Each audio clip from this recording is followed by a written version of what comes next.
The Bloon Crush in Chimps mode is definitely an interesting decision. It's a win condition tower where if you get it down, it will just push everything back. However, if I put it on an expert map here like #ouch, which has 4 lanes coming in and out of everywhere, it starts to struggle, so I think this would be a pretty cool challenge to go for. Plus on top of that, it's a pretty expensive upgrade, so I'm going to have to get something crazy to work. I'm going to start off with the 2 Desperado start, and then I will be just going into the snipers and getting Striker Jones on round 13, which is pretty cool. That's something neat that you can really do with these Desperados. They can flow into like a hero a lot earlier than doing darts, or well, I guess the sub dart start also works, but then you can't have the water removed, and I definitely will be needing that for the setup that I am going to be building here. The general idea of this run is that I'm going to have a handful of assassins which will save up for a Bloon Crush, and then with that combination I should be able to go through all of the late game without having to spend anything, and with all of those assassins I can take out round 100 and have the Bloon Crush care for the insides. So doing that, I should be able to get the Bloon Crush, and on top of that get a bit of cash spare, so that's going to be really fun as always. And I'm going to be taking inspiration from this ouch run that I did a long time ago with the biggest one, where I'm going to be getting 2 impacts to start off, just skipping out completely on clusters. They're going to be pretty useless, and I'm going to be swapping up one of the positions, so it's going to be better suited for taking out super ceramics on like round 84 and 83.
Cruising past the early game, I was able to get the 2 impacts, which will hold all of these balloons at bay very nicely, and then I'm able to get these 2 villages. I'll be getting the double discount and the benefits from both paths, and because I'm going to have so many lower tier towers or upgrades in lower tier towers, they're definitely going to be worth it and pay off. On top of this is a bit of a funky play, but I'm looking at trying to get this heli double discounted in the mix, because I feel like there will be enough space. I'm not going to be going super crazy with the Mauler spam, of course, because I am going to need to try to save up for the Bloon Crush, and I also want cash spare, so I think there's space for that, which was really nice because that ended up actually working out, and I was able to get all the stuff that I needed under all the discounts and all of the benefits. So I'm just throwing a few more assassins in.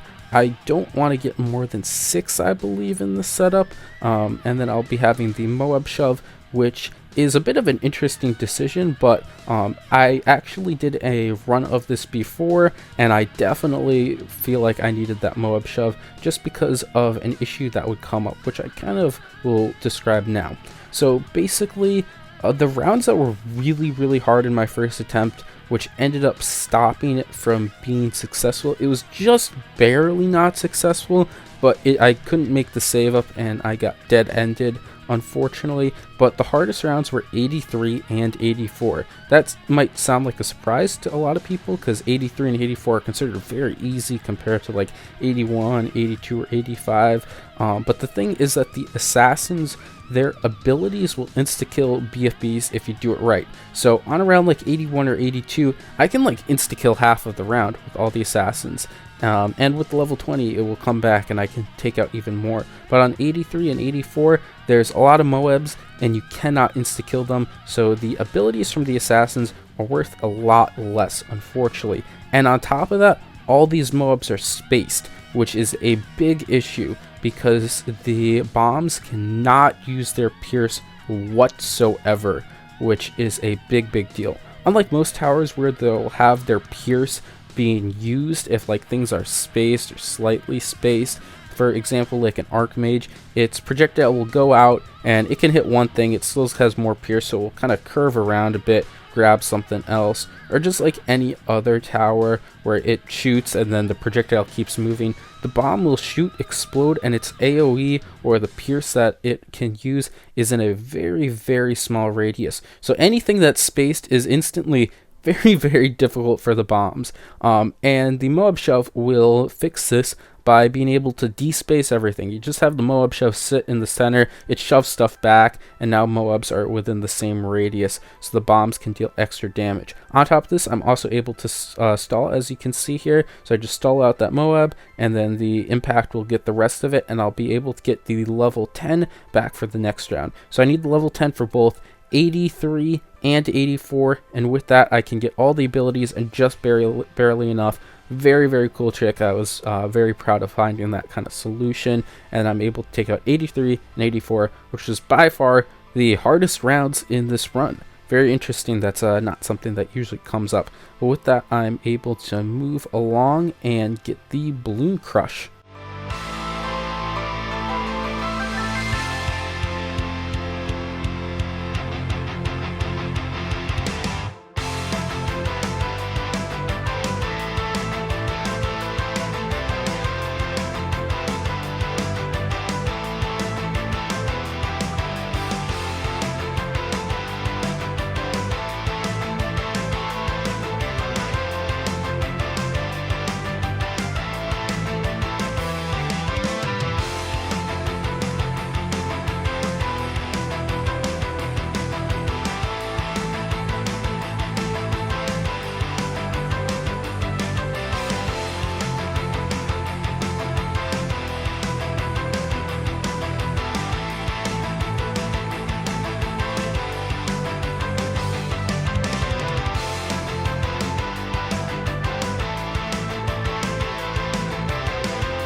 Now, going into the late game, everything was pretty easy. Some of these rounds were just taking forever, so I would spam the assassins to kind of shorten it up. Not like I necessarily needed them, but I didn't want the rounds to just waste my time. I thought that I wouldn't have to spend anything going into the rest of this, but I was actually wrong.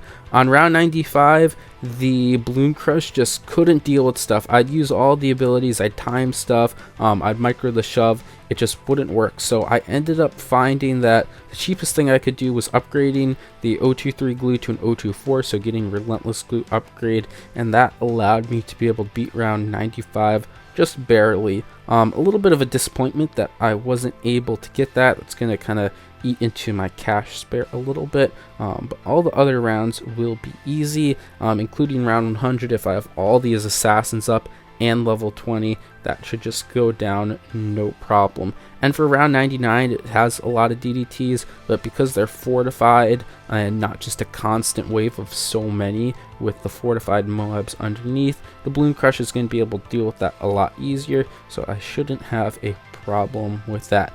98 was very free. I was just using those abilities again, like the level 20 for double damage, just to kind of shorten these rounds, because they are indeed taking for absolutely ever to beat, as you can see here. But that was still pretty good, because it's a lot more enjoyable, I'd say, than having a round that's just frustrating RNG fest. So I was able to take 99, and then 100 will go down here just by using all these abilities. Reset and do double damage to those bombs, of course, and then it will pop way there at the end. And I actually ended up using the assassins to insta-kill the DDTs, which was kind of interesting. And then the funny thing is that the Bloon Crush just pushes everything back to the start of the map again. And I'm able to take it out with 40,000 cash spare, which is definitely a nice little bit to be able to play around with at the end. Just look at it like looking at the gold at the end of the run. That's, I guess, what I'm doing with it. And very cool challenge. Bloon Crush was indeed very fun to get. Thanks for watching. If you want to help out the channel, you can check out these new videos, like and subscribe for more content, support the channel by becoming a member, and joining the Discord to chat with the community. Bye!